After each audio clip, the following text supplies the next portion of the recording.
Hi guys. So ನಾನು ಮಳೇಲಿ ಹಿಂಗೆಲ್ಲ ಹೋಗ್ತಾಯಿದ್ದೀನಿ ಇಷ್ಟೊತ್ತಲ್ಲಿ ಅಂದರೆ ಮನೆ ಹುಡ್ಕೊಂಡು ಹೋಗ್ತಾಯಿದ್ದೀನಿ. ಐ ಮೀನ್ ನನ್ನ ಲೀಸ್ ಎಂಡ್ ಆಗ್ತಾಯಿದೆ ಆಗಸ್ಟಲ್ಲಿ.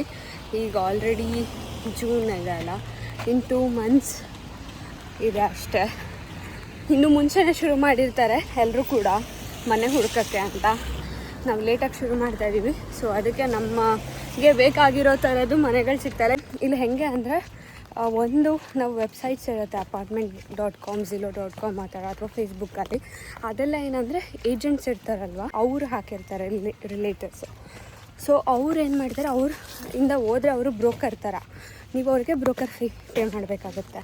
ನಾನಿದ್ದಿದ್ದ ಮನೆ ರೆಂಟ್ ಬಂದು 1 ತಿಂಗಳಿಗೆ ಬಾಡಿಗೆ $4,000 ಚಿಲ್ಲರೆ ಡಾಲರ್ಸ್ ಇತ್ತು. ಆಲ್ಮೋಸ್ಟ್ ಒಂದು 4 ಲಕ್ಷ ಚಿಲ್ಲರೆ ಕೊಡ್ತಿದ್ವಿ ನಾವು 6 ಜನ ಸೇರಿ.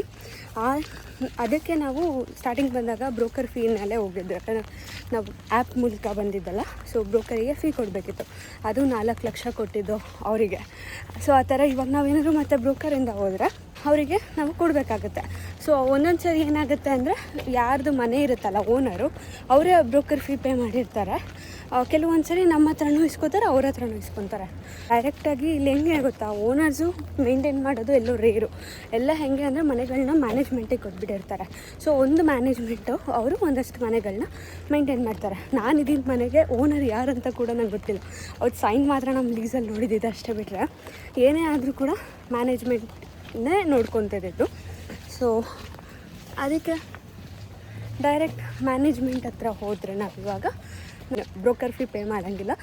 ಮತ್ತು ಇಲ್ಲಿ ಮನೆಗೆ ಹೇಗೆ ಗೊತ್ತಾ, first month rent, last month rent ಮತ್ತು ಡೆಪಾಸಿಟು 3 ಕೊಡಬೇಕಾಗತ್ತೆ. ಅದು ಹೆಂಗಿರುತ್ತೆ ಅಂದರೆ, ಫಸ್ಟ್ ಮಂತ್ ರೆಂಟ್ ಅಂದರೆ 4 ಲಕ್ಷ, ಮತ್ತು ಅಂದರೆ ನಮ್ಮ ಮನೆಗೆ ಕೊಟ್ಟಿದ್ದು ನಾವು. ಲಾಸ್ಟ್ ಮಂತ್ ರೆಂಟ್ ಅಂದ್ರೂ 4 lakhs ಚಿಲ್ಲರೆ ಕೊಟ್ಟಿದ್ದು, plus deposit equals to 1 month ರೆಂಟೇ ಇರುತ್ತೆ. ಸೊ ಟೋಟಲ್ 4 ಪ್ಲಸ್ 4 12 ಲಕ್ಷ ಚಿಲ್ಲರೆ ನಾವು ಈ ಮನೆಗೆ ಬಂದಾಗ ಕೊಟ್ಟಿದ್ದು. ಇವಾಗ ನಾವು ಹೋಗೋ ಮನೇಲಿ ಎಷ್ಟಿರುತ್ತೆ ರೆಂಟು, ಅಷ್ಟನ್ನು ನಾವು ಇಲ್ಲಿ ಕೊಡಬೇಕಾಗತ್ತೆ. ಇದೆಲ್ಲನೂ ಇದೆ. ಆಮೇಲೆ ರೆಂಟ್ ಇದೆಯಲ್ವ, ಅದು ಬರೀ ಬಾಡಿಗೆ ಅಷ್ಟೇ. ಅದ್ರ ಜೊತೆಗೆ ಅದೇನಾದರೂ ಸೆಂಟ್ರಲೈಸ್ಡ್ AC ಆಗಿದ್ದರೆ ಎಲೆಕ್ಟ್ರಿಸಿಟಿ ಬಿಲ್ ಜಾಸ್ತಿ ಬರ್ಬೋದು. ಆಮೇಲೆ ಹೀಟ್ ಇದೆಯಾ ಎಲ್ಲ ಚೆಕ್ ಮಾಡ್ಕೊಬೇಕು. ಕೆಲವೊಂದು ಸರಿ ಹೀಟರ್ ಇರೋಲ್ಲ, ಬರೀ AC ಇರುತ್ತೆ. ಆಮೇಲೆ ಗ್ಯಾಸ್ ಬಿಲ್ಲು, ವಾಟರ್ ಬಿಲ್ಲು ಎಲ್ಲ ಇರುತ್ತೆ. ಸೊ ಈಸಿಯೆಸ್ಟ್ ವೇ ಮನೆ ಹುಡ್ಕೋಕ್ಕೆ ಅಂದರೆ, ಒಂದು ಈಗ ಆಲ್ರೆಡಿ ಇರ್ತಾರಲ್ವ ಅವ್ರ ಹತ್ರ ಮಾತಾಡಿದರೆ ಬೆಟರ್. ಅಂದರೆ ನಮ್ಮ ಸೀನಿಯರ್ಸು, ಫ್ರೆಂಡ್ಸು ಮನೆ ಮೂವ್ ಔಟ್ ಆಗ್ತಿದ್ದಾರೆ ಅಂದರೆ ಅವ್ರ ಹತ್ರ ಮಾತಾಡೋದು ಬೆಟರು. ಸೊ ಇವಾಗ ನಾನು ಹೋಗ್ತಿರೋ ಮನೆ ಒಂದು ಹಾಗೆ, ನಾನು ಹುಡುಕಿದ್ದು ಝೀಲೋ ಅಲ್ಲಿ. ಸೊ ಅಲ್ಲಿ ಬ್ರೋಕರ್ ಮತ್ತು ಬ್ರೋಕರ್ ಫೀ ಇಸ್ಕೊತಾರೆ. ಅದಕ್ಕೆ ನನ್ನ ಫ್ರೆಂಡ್ ಆಲ್ರೆಡಿ ಆ ಮನೇಲಿದ್ದರು, ನಮ್ಮ ಜೂನಿಯರ್ಸು. ಅವ್ರ ಹತ್ರ ಮಾತಾಡಿ ಇವಾಗ ಅಲ್ಲಿಗೆ ಹೋಗ್ತಾಯಿದ್ದೀನಿ. ನಾನು ಹುಡುಕ್ತಾ ಇರೋದು ನಮ್ಮ ಕಾಲೇಜ್ ಹತ್ರನೇ ಇರಲಿ ಅಂತ.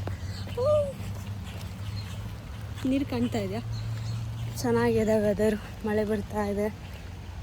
ಅಲ್ಲಿ ಮಳೆ ಹನಿ ಅದ್ರ ಮೇಲೆ ಬೀಳ್ತಿರೋದು ಕಾಣ್ತಾ ಇದೆ. ಇವಾಗ ನಾನು ಅವ್ರ ಮನೆಗೆ ಹೋಗ್ತಾಯಿದ್ದೀನಿ, ನೋಡೋಣ ಅಂತ. ಅದು 4 bed ಮತ್ತು 2 bath ಇರೋದು. ನಾನು ಹುಡುಕ್ತಾ ಇರೋ ರೇಂಜಲ್ಲಿದ್ದರೆ, ಮತ್ತು ನಂಗೆ ಜಾಸ್ತಿ ಜನ ಇದ್ರೂ ನಿಮಗೆ ಕಿಚನಿಗೆಲ್ಲ ಪ್ರಾಬ್ಲಮ್ ಆಗುತ್ತೆ. ನಾನಿದ್ದಿದ್ದು ಮನೆ 6 members ಇದ್ದಿದ್ದು, 2 bathrooms ಇದ್ದಿದ್ದು. ಇದರಲ್ಲಿ 1 ರೂಮಿಗೆ ಪ್ರೈವೇಟ್ ಬಾತ್ ಇದೆ. ಇದರಲ್ಲಿ ಇನ್ನೊಂದು ಪ್ರಾಬ್ಲಮ್ ಏನಾಗುತ್ತೆ ಅಂದರೆ, ಕೆಲವೊಂದು ಸರಿ ನಾನಿರೋ ಮನೆ ಆಗಸ್ಟ್ 31st ಲೀಸ್ ಎಂಡ್ ಆಗುತ್ತೆ. ಸೊ ನಾನು ಸೆಪ್ಟೆಂಬರ್ 1ಗೆ ಹೋಗೋಕ್ಕಾಗೋದು.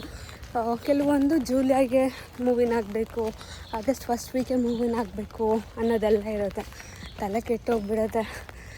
1-2-3 ವೀಕ್ಸ್ನ ಬರೀ ಮನೆ ಹುಡುಕೋದು, ಎಲ್ಲರ ಹತ್ರ ಮಾತಾಡೋದು. ನೀವು ಮನೆ ಅಷ್ಟೇ ಹುಡುಕ್ದಲೆ ಆ ಮನೆಗೆ ಎಷ್ಟು ಜನ ರೂಮ್ಮೇಟ್ಸ್ ಬೇಕು, ಹೆಂಗೆ ಡಿವೈಡ್ ಮಾಡ್ಕೊತೀರಾ ಅನ್ನೋದೆಲ್ಲ ಆಗುತ್ತೆ.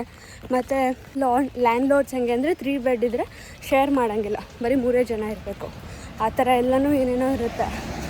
ಸೊ ತಲೆನೋವು ಒಂದಾದ್ಮೇಲೆ ಒಂದು ಇರುತ್ತೆ. ಅಡಲ್ಟಿಂಗ್ ಲೈಫ್ ಹೆಂಗಿದೆ. ಹೊಸ ಏರಿಯಾ. ನಮ್ಮೂರಲ್ಲೆಲ್ಲ 40 ನಿಮಿಷ ನಡೆದಿದ್ದರೆ ನೀರು.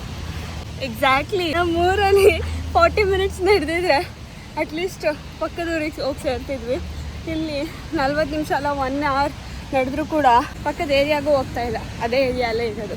ಏನು ಗೊತ್ತಾ, ಮತ್ತು ಇನ್ನೊಂದು, ಇಲ್ಲಿ ಎಲ್ಲ ಸ್ಟೇಟಲ್ಲೂ ಒಂದು ಬೆಡ್ಫೋರ್ಡು ಆಮೇಲೆ ಬರ್ಲಿಂಗ್ಟನ್ನು ಇದೇ ನೇಮ್ಸೇ ಇರುತ್ತೆ. ಯಾಕೆ ಅಂತ ನನಗೂ ಗೊತ್ತಿಲ್ಲ. ಸೋಮರ್ವೆಲ್ ಅಂತ ಹಾಕಿದ್ರೆ 2 ಸ್ಟೇಟಲ್ಲಿ ಇರುತ್ತೆ. ಮೆಟ್ಫೋರ್ಡ್ ಹಾಕಿದ್ರೆ ಅದು ಒಂದು 4 ಸ್ಟ್ರೀಟಲ್ಲಿ ಇರುತ್ತೆ. ಆ ಥರ ಕಾಮನ್ ಹೆಸರಿರುತ್ತೆ. ಸಾಕಾಯ್ತು ಗುರು, ನಂಗೆ ಅನಿಸುತ್ತೆ ಇಲ್ಲಿ ಮನೆ ಬೇಡ ಅಂತ. ಓನ್ಲಿ ಬಿಕಾಸ್ ಇವಾಗ ಸಮ್ಮರಲ್ಲಿ ನಡ್ಕೊಂಡು ಹೋಗ್ಬೋದು. ನಮ್ಮ ಕಾಲೇಜಿಗೆ 30 ಮಿನಿಟ್ಸ್ ವಾಕ್ ಆಗುತ್ತೆ. ಮತ್ತು ಒಂದು ಬಸ್ ಇದೆ. ಆ ಬಸ್ಸು ಏನಂದರೆ 20-30 ನಿಮಿಷಕ್ಕೆ ಒಂದು ಸರಿ ಇದೆ. ಸೊ ಇವಾಗ ಓಕೆ, ಅದೇ ವಿಂಟರಲ್ಲಿ ನಡೆಯೋಕ್ಕೆಲ್ಲ ಆಗಲ್ಲ. ಇದೆಲ್ಲನೂ ಯೋಚನೆ ಮಾಡ್ತೀವಿ. ಮತ್ತು ನಾವು ಬಸ್ ತೊಗೊತೀವಿ ಅಂದರೆ ಬಸ್ ಪಾಸ್ ತೊಗೋಬೇಕು. That is extra $50. ಇದೆಲ್ಲ ಕ್ಯಾಲ್ಕುಲೇಟ್ ಮಾಡ್ತಾಯಿದ್ವಿ ಎಲ್ಲಿ ಏನು ಡಿಸೈಡ್ ಮಾಡೋದಂತ. And this is the 3rd house ನಾನು ವಿಸಿಟ್ ಮಾಡ್ತಾ ಇರೋದು. ತೋರಿಸ್ತೀನಿ ನಿಮಗೆಲ್ಲ. 2 ಮನೆ, ಒಂದು 7 ಬೆಡ್ಡು 3 ಬಾತ್ ಇತ್ತು. ತುಂಬ ಜನ ಆಗುತ್ತೆ. ಮತ್ತು ಅದು 7 ಲಕ್ಷ ಆಯಿತು ಚಿಲ್ಲರೆ, 7 ಲಕ್ಷ ಚಿಲ್ಲರೆ ಇತ್ತು ಒಂದು ತಿಂಗ್ಳಿಗೆ ಬಾಡಿಗೆ. ಇನ್ನೊಂದು ಮನೆ 5 ಬೆಡ್ಡೋ 6 ಬೆಡ್ಡೋ 1-2 ಬಾತ್ ಇತ್ತು. ಅದು ಒಂದು 5-5.5 ಲಕ್ಷ ಇತ್ತು. ಸೊ ಬೇಡ ಅಂತ ಇಲ್ಲಿಗೆ ಹೋಗ್ತಾಯಿದ್ದೀವಿ. ತಿಳಿಸಿ ಏನಾಗುತ್ತೆ ಇಲ್ಲಿ ಅಂತ. ಮುಖದಲ್ಲಿ ನೀರು ಮಳೆಯಿಂದ ಅಲ್ಲ, ಬೇವರಿಂದ ಬರ್ತಾಯಿದೆ. ನಾನೇನಾದರೂ ಇಲ್ಲಿ ಮನೆ ತೊಗೊಂಡ್ರೆ ದಿನಕ್ಕೆ 2 ಸರಿ ಓಡಾಡಿ ಪ್ರಾಬ್ಲಿ ಇಲ್ಲೇ ಎಲ್ಲ ಟ್ರೆಡ್ಮಿಲ್ ಮೇಲೆ ಹೋಗಿ ರನ್ ಮಾಡೋದೇನು ಬೇಕಾಗಿಲ್ಲ ಅನಿಸುತ್ತೆ. ಮತ್ತು ಹೆಂಗೆ ಗೊತ್ತಾ, ಇನ್ನೊಂದು ನಾನು ಅಬ್ಸರ್ವ್ ಮಾಡಿದ್ದು, ನಾನು ಇಲ್ಲಿಗೆ ಬರೋಕ್ಕೂ ಮುಂಚೆ ನಂಗೆ ಶೂಸ್ ಅಂದರೆ ಏನು ಆಗ್ತಾನೇ ಇರಲಿಲ್ಲ. ಹಾಕಿ ಎಲ್ಲ ಯಾರು ಹೋಗ್ತಾರೆ ಅಂತ. ಬಟ್ ಇಲ್ಲಿಗೆ ಬಂದಮೇಲೆ ಶೂಸ್ ಇಲ್ಲ ಅಂದರೆ ನಿಮ್ಗೆ ನಡೆಯೋಕ್ಕೆ ಕಷ್ಟ ಆಗುತ್ತೆ. ಶೂಸ್ ಇದ್ದರೆ ಫುಲ್ ಕಂಫರ್ಟಬಲ್ ಆಗಿರುತ್ತೆ. ಶೂಸ್ ಬಿಟ್ಟು ಬೇರೆ ಏನು ಬೇಡ, ಹಾಕ್ಕೊಳ್ಳೋದು ಅದನ್ನೇ ಹಾಕ್ಕೊಳ್ಳೋಣ ಅಂತ ಅನಿಸುತ್ತೆ. ವಿಚಿತ್ರ ಅಲ್ಲ, ಎಷ್ಟು ಬೇಗ ಎಲ್ಲ ಬದಲಾವಣೆ ಆದಂಗೆ ನಾವು ಅಡ್ಜಸ್ಟ್ ಆಗಿಬಿಡ್ತೀವಿ. ಮತ್ತು ನಮ್ಗೆ ಅದೇ ಬೇಕು ಅನಿಸುತ್ತೆ. ಇರೋ ಮನೆಯೂ ಅಷ್ಟೇ, ನನಗೆ ಆ ಪ್ರೈಸಿಗೆ ಎಲ್ಲೂ ಏನೂ ಸಿಗ್ತಲ್ಲ. ಮತ್ತು ನನ್ನ ರೂಮ್ ತುಂಬ ದೊಡ್ಡ ಇದೆ. ನನಗಿವಾಗ ಆ ಥರ ಜಾಗದಲ್ಲಿ ಇದು ಅಭ್ಯಾಸ ಆಗಿ ಇವಾಗ ನೋಡ್ತಿರೋದೆಲ್ಲ ಚಿಕ್ಕ ಇದೆ ಮತ್ತು ಸ್ವಲ್ಪ ಜಾಸ್ತಿ ದುಡ್ಡಿದೆ. ಅದನ್ನು ಕೂಡ ಅಕ್ಸೆಪ್ಟ್ ಮಾಡೋಕ್ಕಾಗ್ತಾಯಿಲ್ಲ. ಯಾಕಂದರೆ ಸಿಕ್ಕಾಪಟ್ಟೆ ವಸ್ತುಗಳಿದ್ದಾವೆ, ಅದನ್ನೆಲ್ಲ ಎಲ್ಲಿಡೋದು, ಏನು ಮಾಡೋದು. ಕೆಲವೊಂದನ್ನು ಕೊಟ್ಬಿಡ್ಬೇಕಾಗುತ್ತೆ, ಬಟ್ಟೆ ಆಗಲಿ ಡೆಸ್ಕ್ ಆಗಲಿ ಎಲ್ಲ. ಆ್ಯಂಡ್ ನನ್ನ ಹತ್ರ ಇರೋದು ಕ್ವೀನ್ ಬೆಡ್ಡು ಎಲ್ಲ ಫಿಗರ್ ಔಟ್ ಮಾಡಬೇಕು ಇವಾಗ. ಇದೇ ಬಿಲ್ಡಿಂಗಲ್ಲಿ ಇನ್ನೊಂದು ಅಪಾರ್ಟ್ಮೆಂಟು. ಇದು 3 ಬೆಡ್ಡು, ಒಂದು ಆಫೀಸ್ ರೂಮ್ ಇದೆ. ಅದನ್ನು ರೂಮಾಗಿ ಕನ್ವರ್ಟ್ ಮಾಡ್ಕೊಂಡಿದೆ. ಲಿವಿಂಗ್ ಏರಿಯಾ ಎಲ್ಲ ತುಂಬ ಇಷ್ಟ ಆಯಿತು. ಬಟ್ ಕಿಚನ್ ಸ್ವಲ್ಪ ಚಿಕ್ಕ ಆಗ್ಬೋದು 4 ಜನ 5 ಜನ ಅಡುಗೆ ಮಾಡಿದ್ರೆ. ಈ ಮನೆ ಗ್ರೌಂಡ್ ಲೆವೆಲಲ್ಲಿ ಇರೋದ್ರಿಂದ ಕಿಚನಲ್ಲಿ ವಿಂಟರಲ್ಲಿ ಮೈಸ್ ಬಂದಿತ್ತಂತೆ ಒಂದು 2-3 ಸರಿ. So that's a red flag for. ಇದೇ ಫ್ಲೋರಲ್ಲಿ 0.5 ಬಾತ್ ಇದೆ. ಅಂದರೆ ಜಸ್ಟ್ ಬಾತ್ರೂಮ್ ಇರುತ್ತೆ, ಅಲ್ಲಿ ಸ್ನಾನ ಮಾಡೋಕ್ಕಾಗಲ್ಲ. ಇದು ಆಫೀಸ್ ರೂಮ್ ನಾನು ಹೇಳಿದ್ದು. ಇಲ್ಲಿ ಎಲ್ಲ ರೂಮಿಗೂ ಕೂಡ ಸ್ಮಾಲ್ ಕ್ಲಾಸೆಟ್ ಬರುತ್ತೆ. ಇದು ಎಂಟ್ರೆನ್ಸ್ ಏರಿಯಾ. ಆ್ಯಂಡ್ ಮೇಲ್ಗಡೆ 3 ರೂಮ್ ಇದೆ.